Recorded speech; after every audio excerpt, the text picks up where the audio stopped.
Senhoras e senhores, sejam bem-vindos ao segundo episódio de Um Jovem Reflexivo, o podcast. Desde já agradeço a todos os que acompanharam o primeiro episódio com o texto Insuficiência. Eu recebi um feedback muito positivo e espero continuar contribuindo para que o seu dia, sua tarde ou sua noite tenha um toque de introspecção e reflexão profunda.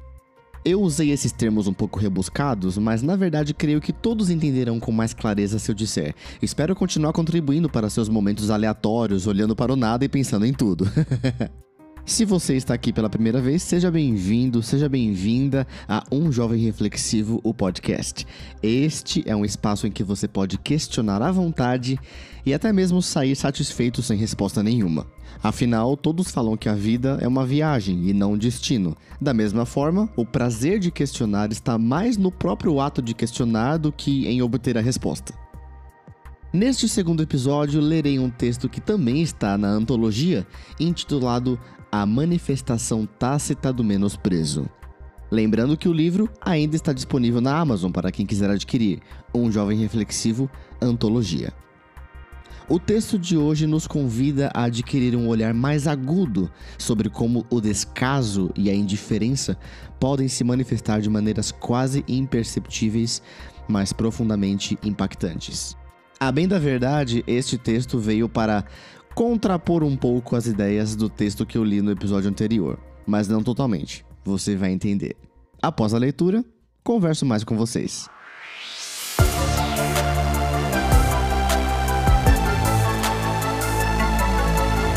A manifestação tácita do menosprezo. Menosprezar-se é uma questão de costume, bem como vários hábitos venenosos. Diferentemente da maioria, ela não é percebida até que alguém a exponha. E a exposição, tal qual conhecemos, é o dito confronto que tão covardemente evitamos. Observo agora, enquanto escrevo, que o menosprezo próprio vai além do julgamento precipitado contra si mesmo. Isto é, ultrapassa os limites da manifestação expressa do menosprezo, quando dizemos que não conseguimos, ou pensamos que nunca seremos, ou talvez quando mergulhamos numa lama de inferioridade após não ter tido um resultado excelente numa empreitada. Além de todas essas manifestações, antes e depois de um feito nosso, existe o complexo que atinge nossas atitudes enquanto simplesmente vivemos. Durante o transcurso do presente, vivemos mediocremente, agindo o tempo todo como se essa premissa negativista fosse absoluta. Esse menosprezo especial é manifesto tacitamente e é gerado por uma cadeia de pressuposições firmadas em marcas do passado que vai sendo construído como uma muralha, com seus vários blocos que podem até ser pequenos, mas juntos são capazes de edificar uma fortaleza. E esse forte é obscuro e opressor. Quando não enxergamos no escuro, procuramos apalpar as coisas, o ar, o chão, até que estejamos acostumados, e é disso que o próprio menosprezo se trata. A partir de uma situação, em determinado tempo da vida, ele é estabelecido nos degraus de nossa tendência a positivar premissas precipitadas como verdadeiras. Nesse sentido, fazemos julgamento antecipado dos tempos vindouros e automaticamente vivemos subordinados a esse absolutismo. O que quero dizer é que nossas atitudes, nosso trabalho, nossa convivência, nossa paixão, nossa dignidade, todo o nosso ser são exercidos com base na mediocridade oferecida pelo passado, que foi vivenciado numa época na qual não éramos evoluídos ou maduros o bastante para aplicar a noção que hoje conhecemos como resiliência. E esse ciclo, pois assim o é, nos aprisiona no mínimo ou no mediano, de modo que não mais pensamos, sequer cogitamos a possibilidade, que é tão verdadeira quanto a luz do dia, de sermos ainda melhores, capazes de feitos ainda mais grandiosos. Em suma, de podermos alcançar aquilo que almejávamos antes de sermos atingidos pelas premissas temporais e circunstanciais que moldaram nosso passado. Enquanto volto para casa, sou compelido à contemplação pelas coisas que vejo, sempre as mesmas, sem perspectivas. Pelo menos até a prefeitura decidir dar um jeito nelas. E sou confrontado pelas palavras que ouvi mais cedo hoje. Você não foi escolhido para ser qualquer um, mas sim o melhor. Apesar da grandiosidade da perspectiva, foquei no que realmente era crucial. O ataque à muralha da minha obscuridade, atrás da qual eu estava tão confortável. Se eu tivesse dado ouvidos apenas à parte boa da sentença e ignorado a crítica, eu teria novamente feito jus à mediocridade. Mas, felizmente, fui atingido na face por um golpe da realidade, que na verdade veio de alguém que claramente se importa comigo e com o meu desempenho. É aí que entra a minha gratidão por não ser tarde demais para perseguir o melhor de mim e usá-lo para extrair o melhor de absolutamente tudo o que eu faço.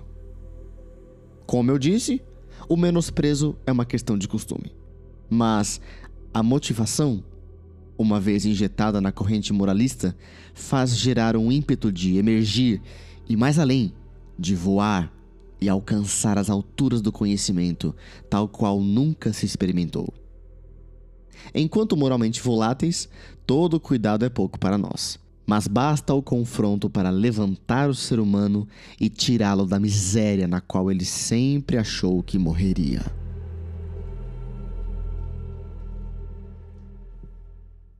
Esse foi o texto A Manifestação Tácita do Menosprezo. Um texto talvez até um pouco difícil de compreender. Eu mesmo confesso que enquanto eu lia, eu ficava, meu Deus, o que eu escrevi aqui? Mas, quando você pega para ler e se concentra na leitura, você percebe que o texto é bastante claro ao falar sobre o tal do menosprezo que nem sempre se manifesta pelas nossas palavras ou atitudes diante de um fracasso notável ou de uma expectativa muito alta que você tem antes de uma empreitada. Eu falo aqui do menosprezo que você incorpora nas suas atitudes no dia a dia. E a origem desse texto, na verdade, é bastante engraçada, porque eu estava no trabalho e talvez o meu chefe nem saiba disso, Dr. Denner Pires, grande advogado. Ele me disse que eu não fui escolhido para ser qualquer um. Eu fui escolhido para ser o melhor. Isso porque acho que eu tinha cometido algum tipo de erro ou não tinha prestado atenção em alguma coisa. E aí ele veio e me falou isso, né? Durante a minha jornada de aprendizado. O que foi muito importante para que eu passasse a enxergar as coisas com um outro olhar. Eu acredito que eu deva ter contado para ele sobre essa inspiração, mas a essa altura ele já nem deve se lembrar.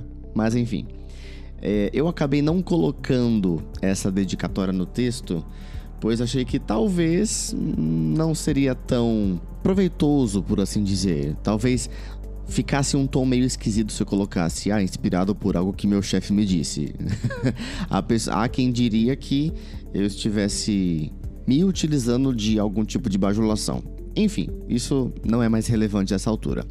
Para acompanhar esse texto, inclusive eu coloco isso na epígrafe, veio a música The Angel and the Fool, do grupo Broken Bells. Eu conheci essa música assistindo ao primeiro episódio da 4ª temporada da série Suits, que está na Netflix.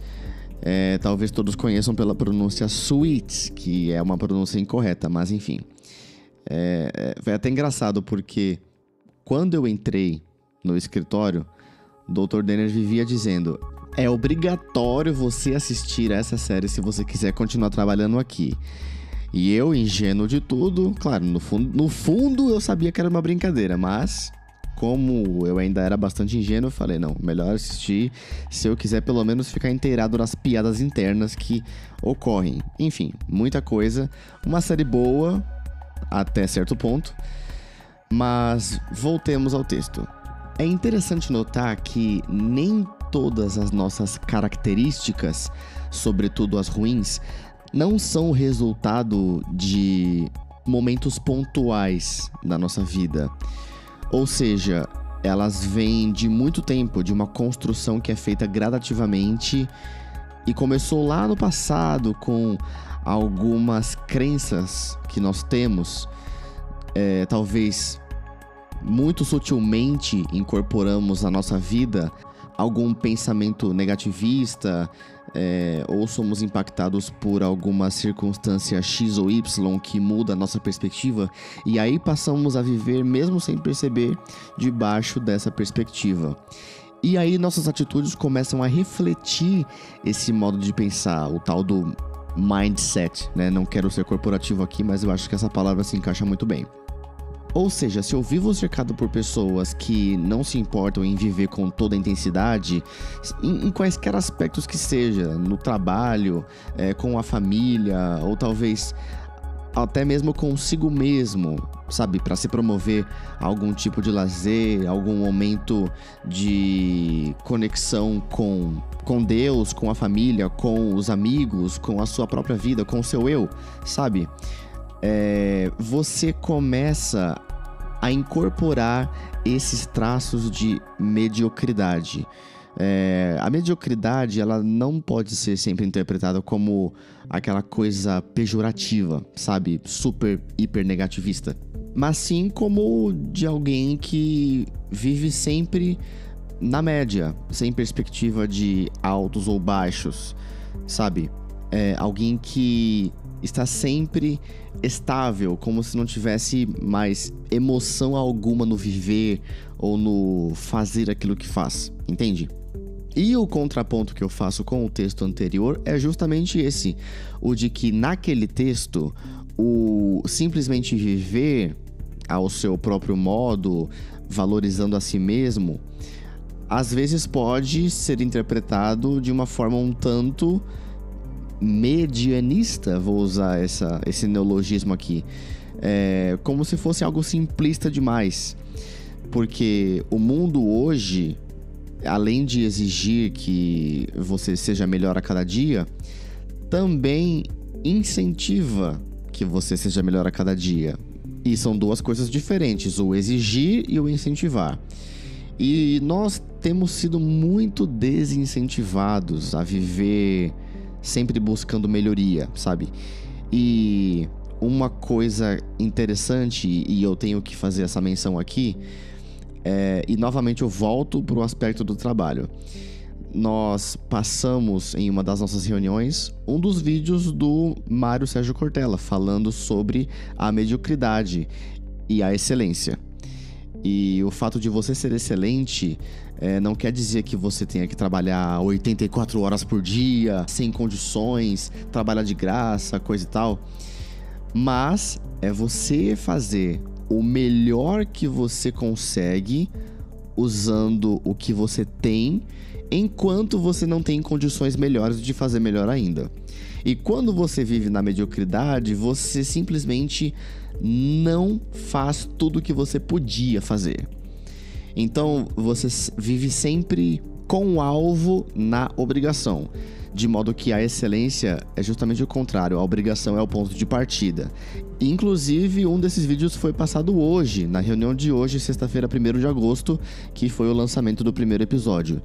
E eu fiquei muito feliz de saber que, a bem da verdade, isso seria como uma confirmação para mim do texto que eu li neste episódio, neste segundo episódio.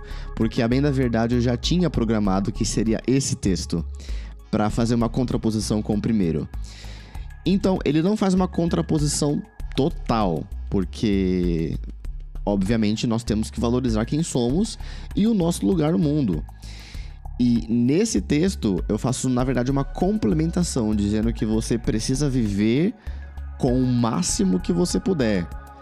Então, eu acho interessante também fazer menção a Salomão, quando disse em Eclesiastes: tudo que te vier à mão para fazer, faça-o conforme as tuas forças. Porque para o Sheol, né, no termo hebraico, para a morte, para o vazio onde você vai, não existe conhecimento nem sabedoria alguma.